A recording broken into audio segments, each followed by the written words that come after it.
নমস্কার। আশা করি আপনারা ভালো আছেন, সুস্থ আছেন। আপনারা সর্বদাই ভালো থাকবেন, সুস্থ থাকবেন। আপনারা যে প্রান্ত থেকে যেখান থেকে আমার এই ভিডিওটি দেখতেছেন অবশ্যই ধৈর্য সহকারে শুরু থেকে লাস্ট পর্যন্ত দেখবেন।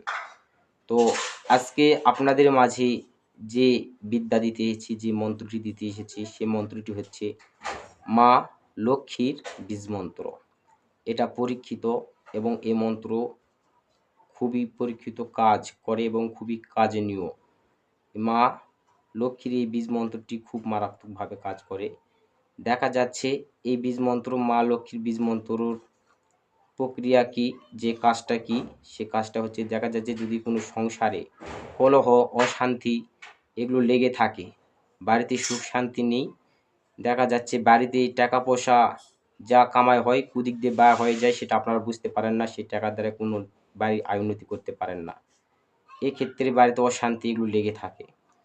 তো এরকম যদি বাড়িতে অবস্থা এরকম দেখা যায় তাহলে আপনাদের করতে হবে বৃহস্পতিবার দিন দেখে আপনারা উপাস থাকবেন। বৃহস্পতিবার উপাস থেকে আপনারা সকালবেলা চান টান করে আপনারা পরিষ্কার পরিচ্ছন্ন জায়গায় একটা মা লক্ষ্মীর একটা ফটো সামনে রেখে আপনারা একটা পিতলের ঘটি একটা নেবেন। পিতলের ঘটিতে ১ ঘট জল নিবেন এবং ঘটের ভিতর একটা পান, একটা সুপারি, হর্তকি দিয়ে আমের স্বার উপরে দিয়ে আপনারা আমের স্বারের উপর ৩ টা ফোঁটা দিবেন।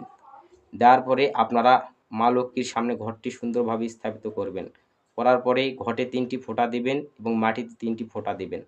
দেওয়ার পরে আপনারা যেরকমভাবে চিনি বাতাসা দিয়ে গোবিন্দ ভোগ পূজা করেন সেরকমভাবে মা লক্ষ্মীর নিষ্ঠা ভক্তির দ্বারা ভোগ দিয়ে পূজা করে আমি স্ক্রিনে যে মন্ত্রটি দিচ্ছি মা লক্ষ্মীর বীজ মন্ত্র, এই মন্ত্রটি আপনারা যেকোনো মালায় আপনারা ১০৮ বার করে প্রত্যেকদিন সকাল সন্ধ্যা আপনারা যদি জপ করতে পারেন তাহলে অবশ্যই দেখবেন মা লক্ষ্মীর বাড়িতে কৃপা লাভ করবেন। মা লক্ষ্মীর আশীর্বাদে দিন যাবে, বাড়ির আয় উন্নতি হবে, কলহ, অশান্তি, বিঘ্ন এগুলো কেটে যাবে, সর্বদাই বাড়ির আয় উন্নতি হবে। তো আশা করি আপনারা বুঝতেই পেরেছেন। যদি ভিডিওটি ভালো লাগে, একটু যদি উপকারে আসে অবশ্যই একটা লাইক করবেন আর কমেন্টে অবশ্যই আপনাদের মতামত জানাবেন। আর বন্ধু-বান্ধবের মাঝে ভিডিওটি শেয়ার করে অবশ্যই উপকৃত করবেন।